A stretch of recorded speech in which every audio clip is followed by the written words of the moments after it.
កពុទ្ធអីព្រះអង្គមិនបានហាមឃាត់អីទេកាលដែលនាងសុំប្រាថ្នាឲ្យស្អាតក៏ឲ្យបានសម្រេចដោយសេចក្តីប្រាថ្នាយ៉ាងអីជាតាំងសមិជ្ជតោប្រាថ្នាយ៉ាងណាបានសម្រេចយ៉ាងនោះនឹងទៅតាមដំណើរហ្នឹងទៅប៉ុន្តែយ៉ាងណាចាំមើលណាទេណាប្រវត្តិរឿងក្រោយមកទៀតព្រោះហេតុតែរូបស្អាតហ្នឹងយ៉ាងម៉េចនៅក្នុងជាតិដែលជានាងបតុមវតីក្នុងការដែលត្រូវកម្មឲ្យផលមួយរយៈក្នុងការដែលនៅកើតជានាងរក្សាស្រែស្រូវសលីថ្វាយលេខដល់ព្រះវិជ័យកពុទ្ធមួយឥឡូវដោយការឈូកនោះតែនឹកឃើញថាមិនសមថ្វាយការឈូកដល់ព្រះសមណៈទេហើយទៅយកពីលោកមកវិញអាហ្នឹងជារបស់លោកហើយតើប្រកេនលោកហើយជារបស់លោកហើយមិនមែនអីជារបស់យើងទៀតទេហើយស្រាប់តែទៅយករបស់លោកមករួចទៅគ្រាន់មកផ្លេតនឹងឯងក៏នឹកឃើញថាបើមិនសមលោកមិនយកទេនេះលោកយកទៅហើយយើងទៅយករបស់លោកមកទៅអីក៏ប្រកេនលោកវិញទៅដោយសុំកម្មាទោសរួចបានតាំងសេចក្តីប្រាថ្នានឹងឯងហើយរូបស្អាតដូចជាការឈូកតបកខាងក្នុងផ្កានោះទៀតណាមិនមែនតបកក្រៅទេ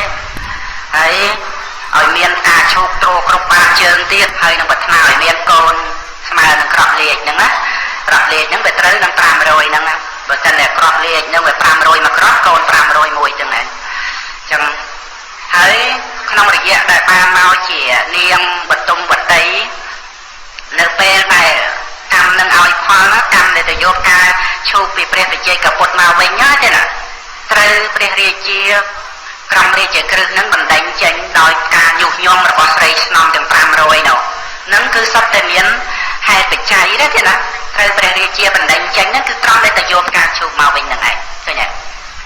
ហើយដល់ពេលដែលត្រូវចេញអំពីនគរមកបាត់ពើសម្បល់អស់ដូចមនុស្សសាមញ្ញធម្មតាការឈូកអីក៏លែងមានទ្រភពហ្នឹង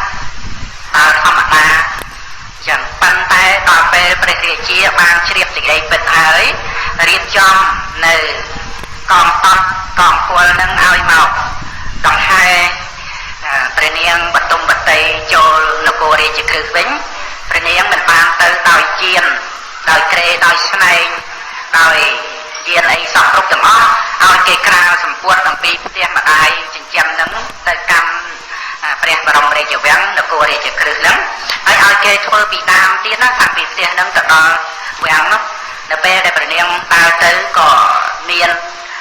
ពរសម្បល់ដោយដើមអញ្ចឹងទាំងការឈូកហ្នឹងក៏ទ្រគ្រប់ជំហានទៀតរហូតដល់នគររាជក្រឹស្នដល់វាំងអញ្ចឹងទៅបានព្រះរាជារៀបចំកាត់ទោសនាងស្រីស្នំទាំងអស់ហ្នឹង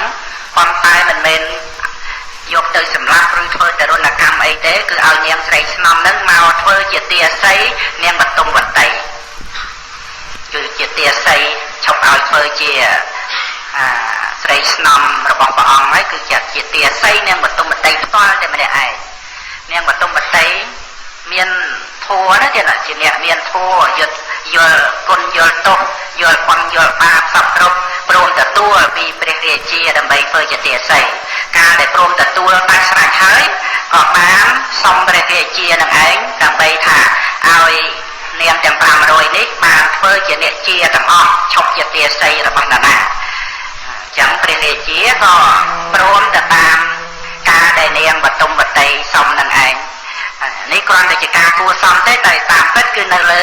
ព្រះនាងបតុមវតីនឹងឯងព្រោះថាជាទាស័យរបស់នាងហើយប៉ុន្តែក្នុងការដែលធ្វើជាអ្នកជាហើយនោះក៏មិនឲ្យទៅឯណាដែរព្រះនាងបតុមវតីនឹងបានប្រគល់កុមារដែលជាកូននោះឯងឲ្យបីបាច់ថែរក្សា499អង្គណាឲ្យពួកនាងទាំងអស់ហ្នឹងជួយរក្សាថែទាំទៅព្រះនាងបតុមវតីក៏រក្សា